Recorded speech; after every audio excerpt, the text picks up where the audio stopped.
बालपणामध्ये किल्ला जिंकला 15-16व्या वर्षी 1 2 3 4 5 6 असं करत करत 50 किल्ले जिंकले आणि 50 किल्ले जिंकल्याच्या नंतर अली आदिलशहाला जाग आली आणि त्याच वेळेस अली आदिलशाह मरण पावला आणि तो राज्यकारभार आता बडी बेगम साहेबा सांभाळत आहे. बडी बेगम साहेबा विचारात पडली की कसं होईल. असं करत करत हा आपले सगळे किल्ले पूर्णच्या पूर्ण काबीज करणार. त्यावेळेस त्यांनी फरमान काढलं की कोण आहे शिवाजीला परास्त करणार. एक बी आपल्या नगरीमध्ये आपल्या राज्यामध्ये कोणीच मर्द उरलेला नाही.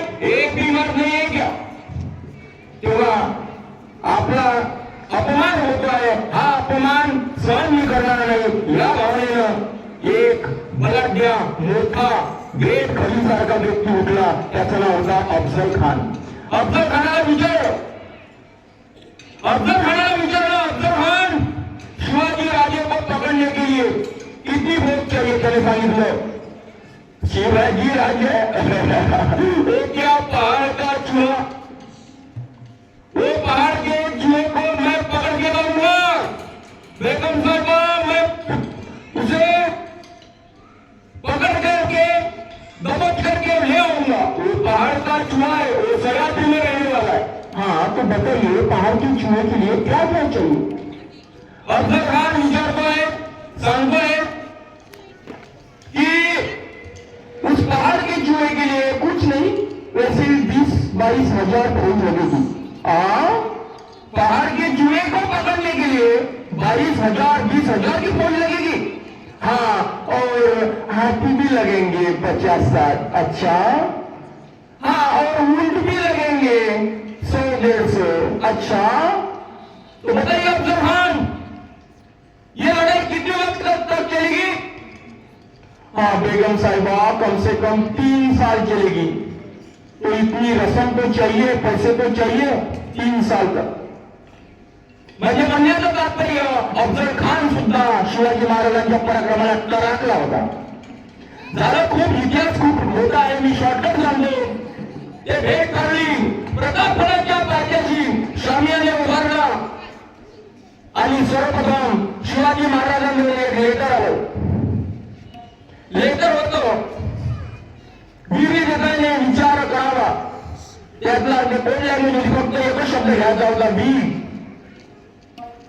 जाऊन भेटावे म्हणजे हे सर्व संस्कृती शब्द त्याच्यामध्ये टाकले होते वेगळ्या. पत्र जरी कोणीही पाहिलं तर ते वाटेल की धार्मिक आहे. परंतु शब्द घेतला होता मी जा तू अशा ओळ्या घेतल्या. ते रामदास स्वामींचं पत्र शिवाजी महाराजांजवळ आलं आणि त्यामध्ये लिहिलेलं होतं एक एक शब्द उचलला. ते कोण लँग्वेज आहे एक एक उचलावा लागतो शब्द तयार करावा लागतो. शिवाजी महाराजांना कळलं की विजापुराचा सरदार इथे आलेला आहे. शेवट लिहिलेलं होतं विवंचना करावी. विवंचना करावी म्हणजे याला चांगल्या करणे फसवा. तो आपला अन्याय अत्याचार करत करत तुळजापूरची तुळजा भवानी फोडलीच नाही बारीक केली. बारीक करून पंढरपुरामध्ये गेला आणि सांगितलं हे हिंदू की देवता क्या कर रही है कुछ भी नहीं करते. देखो मैं अफजल हूँ कुछ भी करूंगा. देखो शिवाजी सोया है क्या. लेकिन शिवाजी महाराजांचं नीती एवढी खतरनाक होती. जेव्हा आपण इतिहास वाचू तेव्हा कळेल की शिवाजी राजे काय होते. त्यांनी विचार केला आणि त्या विचार करून आपण म्हणतो संयम ठेवा. तो संयम ठेवत कट पुन्हा रचला की याला जो बलाढ्य याच्याजवळ सैन्य 22,000 आहे. आपल्याजवळ सैन्य फक्त पूर्ण जरी मिळवलं तरी 12,000. काही मावळे जे आहेत ते सुद्धा अफजल खानाला भेटले होते. मावळे म्हणजे जे काही रडकेचे जे लोक होते त्यावेळेसचे राजे म्हणून किंवा जे बांधर देशमुख हे आदिलशहाचा जो अफजल खान याला जाऊन भेटले. एक व्यक्ती आला होता त्यांनी सांगितलं की मी माझं वतन सगळं शिवाजी राजे तुम्हाला देतो आहे. झालं तो वेळ काढला आणि प्रतापगडाच्या पायथ्याशी ते शामियाना उभारण्यात आला. शिवाजी महाराजांनी एवढी खतरनाक तयारी करून ठेवली होती. कृष्णाजी पंत देखील कृष्णाजी पंत कुलकर्णी शहाचा अफजल खानाचा पत्र घेऊन आला आणि सांगितलं, शिवाजी महाराजांनी त्याला विचारला, सांग कुलकर्णी अफजल खानाचं काय भेट आहे? त्याला देवाच्या पुढे शपथ घ्यायला लावली आणि ते शिवाजी राजे आणि कुलकर्णी यांच्यामध्ये काय इतंभूत झालं हे कोणालाही इतिहासामध्ये माहिती नाही. त्यांनी सांगितलं की महाभारतातली काका पुतण्याची लढाई आहे असं समजा भेट आहे. काका पुतण्याची मगाला कोणाला काय अर्थ लावायचा तो लावला. शिवाजी राजांनी विचारलं की हा आपल्याला फसवणार आहे, हा आपला मारणार आहे. शिवाजी महाराजांचा वकील एवढं फसवलं की अफजल खानाला असं वाटायला लागलं की शिवाजी खरोखर भिलेले आहे. फक्त एवढे 22,000ची सैन्य असूनही त्याला मजबूर केलं 10 मावळे आणण्यासाठी. शिवाजी महाराजांनी सुद्धा 10 मावळे घेतले आणि 10 मावळे घेऊन तिथे भेट झाली म्हणून इतिहासामध्ये होता जीवा म्हणून वाचला शिवा. जीवा महाला हे होता संभाजी गावचे कोंढाळकर हे 2 असे 10 मावळे होते. बाजी यसाजी वगैरे 10 होते. तर त्यावेळेस त्यांची भेट झाली आणि अफजल खानाला मारला हे तुम्हाला माहिती आहे. त्याविषयीचा मी थोडा जास्त बोलणार नाही, छोटासा 3 वर्गाचा.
अत्याचार विठोबीला अत्याचार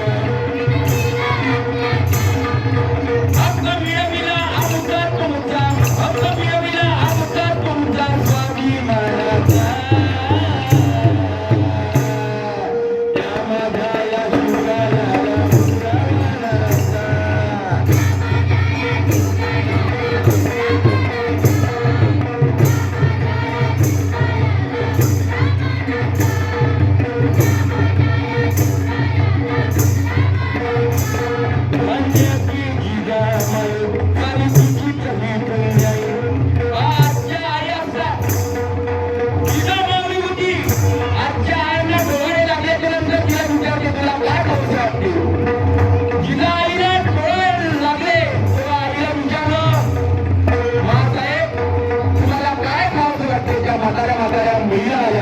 त्यांनी सांगितलं शिवाजीराजे पोटात होते मला तलवार हातात घेऊन रस्त्यात मारावशी वाटते आणि आजकालच्या बायांना जरी तुझ्या तुला काय खावंसं वाटते बाई सांगते मला चुलीमुळे लाकडं खावंसं वाटते म्हणून अशा प्रकार होते शिवाजीराजांनी त्या काळामध्ये अमूल्य कामगिरी करून टाकली म्हणून धान्याची